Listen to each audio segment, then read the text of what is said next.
आप देख रहे हैं वीओपी न्यूज, जनता को रखे सबसे आगे।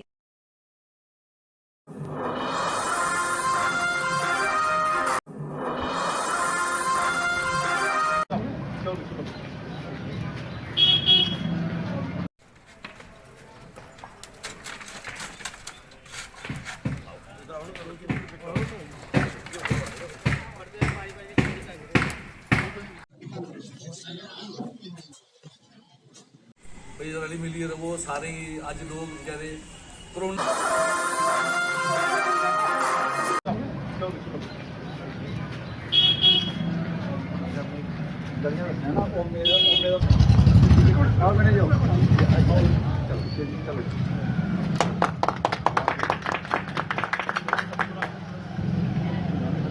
भारतीय जनता पार्टी जिंदाबाद। गोविंदर गुप्ता जी जिंदाबाद। गोविंदर गुप्ता जी जिंदाबाद। गंगयाल वार्ड नंबर 56 में गवर्नमेंट के काम लगातार चल रहे हैं और लोगों ने भी इसका पूरा लाभ उठाया है। मुझे लगता है कि हमारे जो कारपोरेटर हैं और एक्स चेयरमैन श्रीमान बलदेव सिंह भदौरिया जी ने बहुत ही अच्छा, पहले जो 3 करोड़ 90 लाख की लागत से ये काम शुरू हुआ था लगभग कंप्लीट हो चुका है और आने वाले समय में भी कई करोड़ की लागत से यहाँ पर बाकी काम होने वाले हैं। हमारे जिलाध्यक्ष श्रीमान विनय गुप्ता जी हमारे साथ इस मुबारक मौका पर प्रेजेंट हैं। तो मुझे लगता है कि इस वार्ड में जो अधिकांश काम लोगों के थे, चाहे वो नाले का काम था, सड़कों का काम था, नालियों का काम था, कुछ ऐसी कॉलोनीज जो नई जगह नई बसी थी उन पर भी काम किया गया है। इसके अलावा जो हमारा यहाँ पर हॉस्पिटल के काम हुए हैं, नर्सिंग कॉलेज का काम हुआ है, ये अपने आप में एक बहुत बड़े काम है। मुझे लगता है कि इसी तरह से गवर्नमेंट के काम भारतीय जनता पार्टी के हमारे सभी कारपोरेटर करते हैं।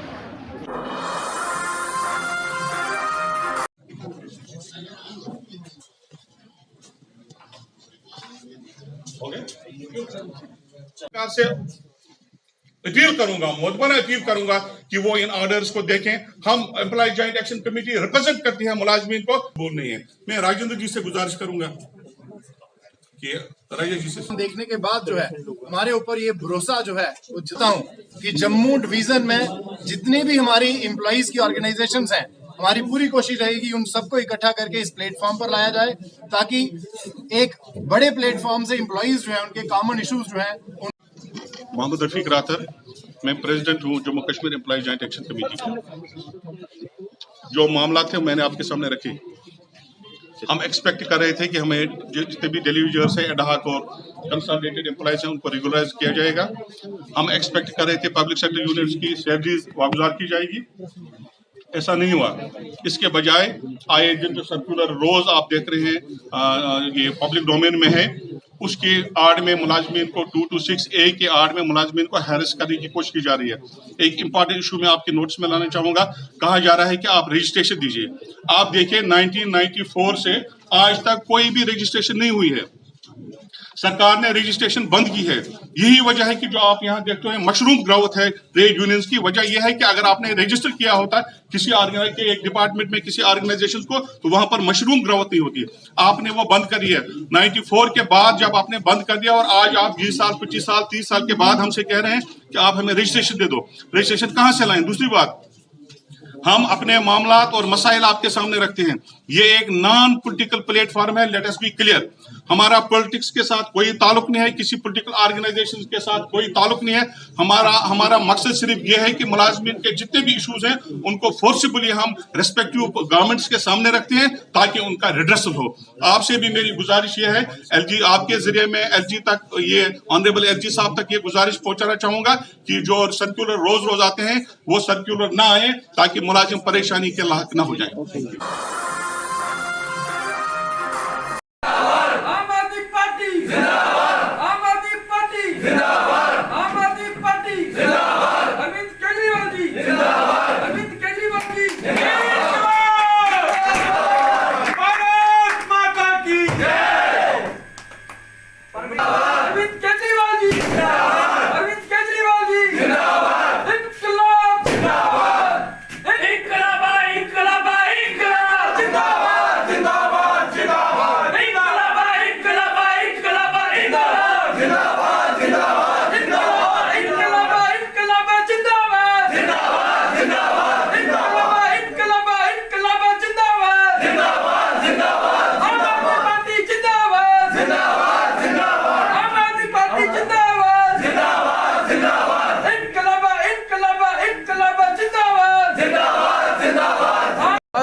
आम आदमी पार्टी की दिल्ली की तीसरी जीत की एनिवर्सरी बना रहे हैं। तीसरी जीत की एनिवर्सरी बना रहे हैं आम आदमी पार्टी की। आज के दिन 2019 को दिल्ली में हमारे माननीय मुख्यमंत्री अरविंद केजरीवाल जी ने तीसरी दफ़ा एज ए चीफ मिनिस्टर शपथ ली थी। तो आज का दिन जहां पार्टी ऑफिस गांधीनगर में हम सेलिब्रेट कर रहे हैं जम्मू में, और देश के लिए एक संदेश कि देश में अगर राष्ट्र निर्माण की बात करें, राष्ट्र निर्माण शिक्षा और स्वास्थ्य से होता है। जब देश के अंदर सभी लोगों को शिक्षा मिलेगी, जब देश के अंदर सभी लोगों को अच्छी स्वास्थ्य सुविधाएं मिलेंगी, जब देश का बच्चा हर किसी को रोजगार मिलेगा, जब देश के अंदर महिलाएं सुरक्षित होंगी, इस संकल्प के साथ अरविंद केजरीवाल ने तीसरी दफ़ा शपथ ली थी। ये हम जम्मू में भी सेलिब्रेट करते हैं और जम्मू के लोगों से ये आशा करते हैं कि आम आदमी पार्टी को तन मन धन से साथ दें ताकि जम्मू में भी वैसी व्यवस्था लाई जाए जो दिल्ली में है।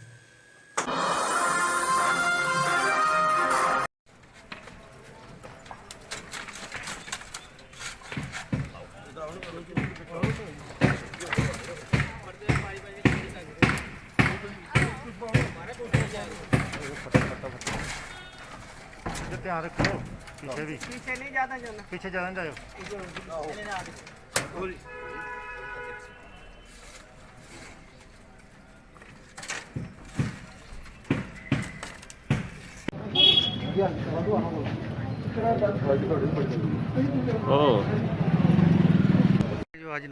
आज सेक्टर 3 शिव मंदिर त्रिकुटा नगर में वार्ड नंबर 53 में हमने जो रसोई घर के लिए कार्य शुरू करवाया था, उसका विधिवत स्लैब का काम शुरू करवाया है। और मुझे याद है कि जब मैं विधान परिषद का सदस्य चुन के आया था, यहाँ पर हमारी जो मंदिर की समिति है, और विशेष करके हमारे संगठनात्मक प्रेरणा के प्रतीक स्वर्गीय श्रीमान यश पुरी जी ने एक आग्रह किया था कि इस मंदिर के अंदर हमें रसोई घर की आवश्यकता है और अक्सर हमें यहाँ पर दिक्कतों का सामना करना पड़ता है।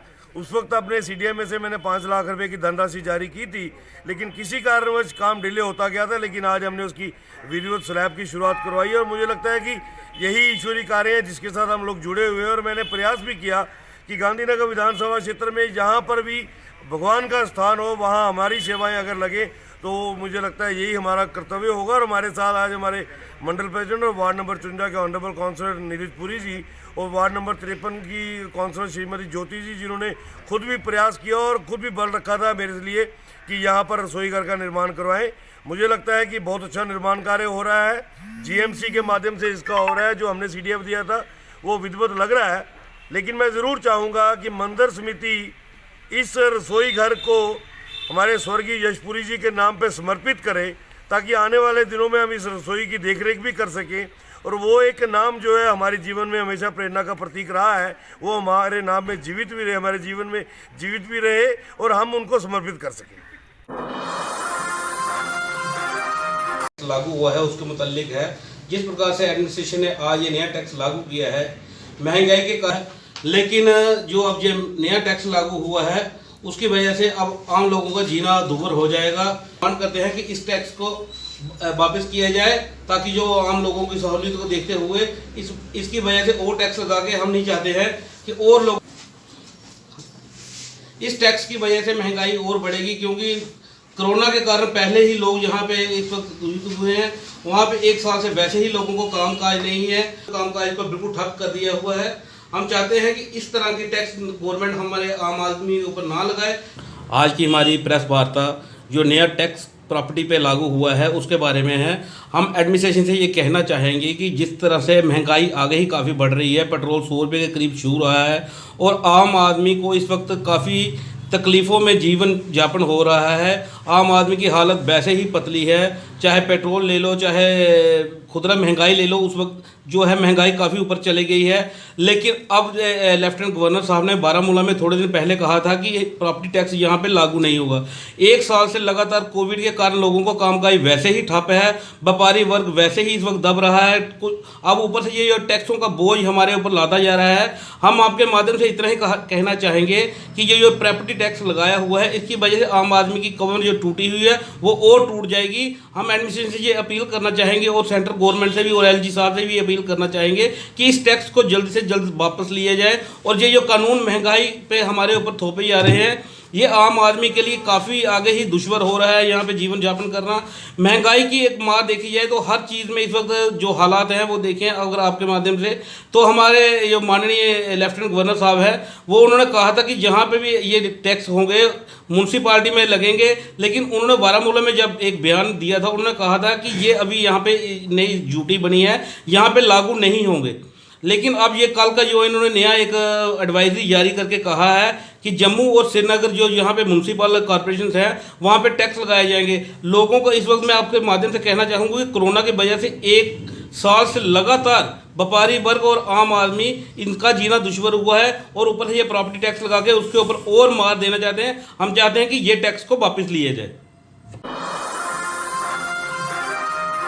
स्टोर लवा दे, गराज लवा देंगे, ਉੱਥੇ ਸਾਡੀ ਬੈਨਾਂ ਲੱਗਣ, ਸਾਡੀ ਗੱਡੀ ਲੱਗਣ, ਏਸੀ ਗੱਡੀ ਲੱਗਣ। ਤੁਹਾਨੂੰ ਇਹ ਸਰਕਾਰ ਲੋਕਾਂ ਦੀ ਕੱਲੀ ਬੇਵਕੂਫ ਬਣਾਈ ਜਾ ਰਹੀ ਹੈ। देखो सर, सरकार खाली खोखले वादे, खोखले नारे। मैं बार्डर रूट का, बार्डर एरिया का खौड़ दली है, बिछना, मड़, जिन्हें भी कॉन्स्टिट्यूंसियां में चक्कर लाया, सानू मेन बार्डर की एक प्रॉब्लम आ रही है कि इन्हें एक इशू बनाया है, एक नवी चीज़ तैयार की थी आई.वी. इंटरनेशनल वाटर का सर्टिफिकेट देके। लेकिन वो एक दो चीज़ इन्हें रखी दी है, वो रखी दी है इन्हें भाई जिस इंसान की, जिस फैमिली की 8 लाख के ऊपर इनकम होएगी उसी वो वास्ते नहीं बेनीफिट नहीं दिता जाएगा। लेकिन ऐसा क्यों? मैं इन्हें पूछना, इस गौरमेंट पूछना, जिला पाकिस्तान के उपर या हिंदुस्तान के बार्डर पर जो गोलीबारी होती है, वो गोली या गोला कोई चलता है तो वो कोई दिखता भाई नहीं 8 लाख वाला, 10 लाख वाला, ये 2 लाख वाला, वो अमीर गरीब नहीं दिखता है। इस वास्ते इस चीज़ की चेंज करी है तो यदा थोड़ा जहा इसे राय दी जा।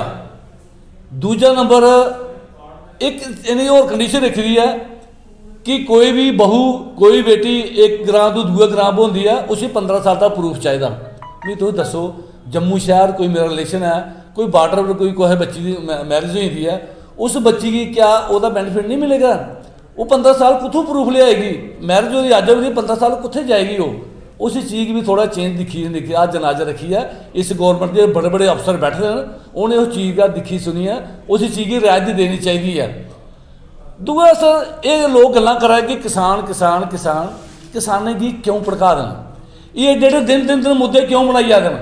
अपने ऐसे इशू क्यों बनाई जाते हैं? ये रंजिशां पैदा क्यों करी जाते हैं? क्या इस वादे वर्ग ने करी जाना? क्या जेडे किसान, कुछ लोग बड़े बड़े लोग आते नहीं जी तुस लाओ आलू, तुस लाओ मुंजी, मैं तुंदू ये पा चुकूँ, ये पा चुकूँ, नहीं।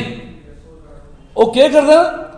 जिला मुंजी तैयार होती, जिला फसल तैयार नहीं जी 2 महीने ठहरो, सब कुछ स्टाक बड़ा है, सब कुछ स्टाक बड़ा है। वही भी जो किसान है वो जो रेट कितना होंगे उन्हें 20 रुपये 30 रुपये किलो आलू है कितना होंगे, वो फिर 5 रुपये 10 रुपये किलो से मंडी पाने पौधा। अज 3-3 रुपये किलो को आलू मंडी बेचने पौधा सी, ਉਹਦਾ किराया खर्चा पाड़िए दिहाड़ी करिए मजदूरी करिए, उस इंसान की क्या बचता? उस किसान की ऐसा क्यों करे करते हैं? ये भी गौर की जा। बेरोजगारी है, बेरोजगारी क्यों भड़काए करते हैं? बेरोजगारी की एक साइड गौरमेंट आखती नहीं जी साढ़े को बड़े बड़े महाराज साढ़े को बड़े पैसे पे देन, बड़े पैसे पे देन। ये तुंदा जरा अज हर मुलाजम है, हर इंपलाई है, वो क्यों रोड पर आए करता? किन्ने तरने मारे करते हैं? तरने मारिएगा क्यों? ऐसा क्यों दे के दो? तो मैं इन्ना आखना, जय हिंद, आजाद हिंदुस्तान जिंदाबाद।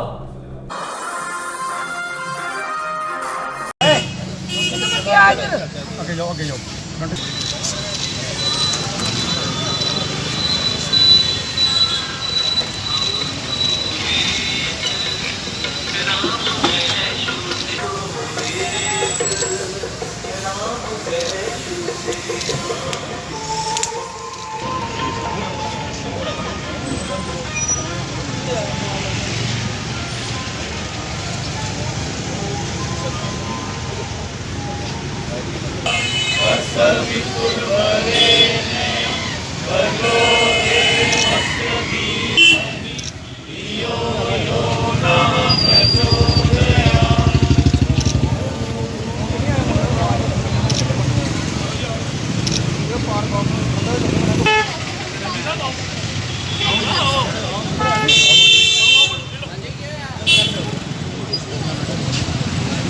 पंचमी के उपलक्ष्य में वार्ड नंबर 30 में हमने जहाँ पे माँ सरस्वती को जहाँ पे पूजा अर्चना की है, मुझे लगता है कि हमें बसंत पंचमी के इस त्यौहार के ऊपर हमें माँ सरस्वती की पूजा करनी चाहिए। और जिस तरह से सर्दी का जाना और गर्मी का आना इस बसंत ऋतु में जहाँ से शुरुआत होती है, और इसके साथ साथ जो हमारे विद्यार्थी होते हैं वो भी माँ सरस्वती की वंदना करते हैं ताकि वो अपनी पढ़ाई लिखाई में आगे बढ़ सकें। मैं हमारे बीच में आज मुख्य रूप से साज शर्मा जी जो हमारे विधायक हैं और हमारे दोनों मंडलों के अध्यक्ष, महामंत्री हमारे जिला के, हमारी महिला मोर्चा के, सबने आज जहाँ के मिलकर हमने माँ सरस्वती की पूजा की है। मैं आने वाले दिन में यही कामना करता हूँ हमारा जम्मू कश्मीर आगे बढ़े। जय हिंद, जय भारत।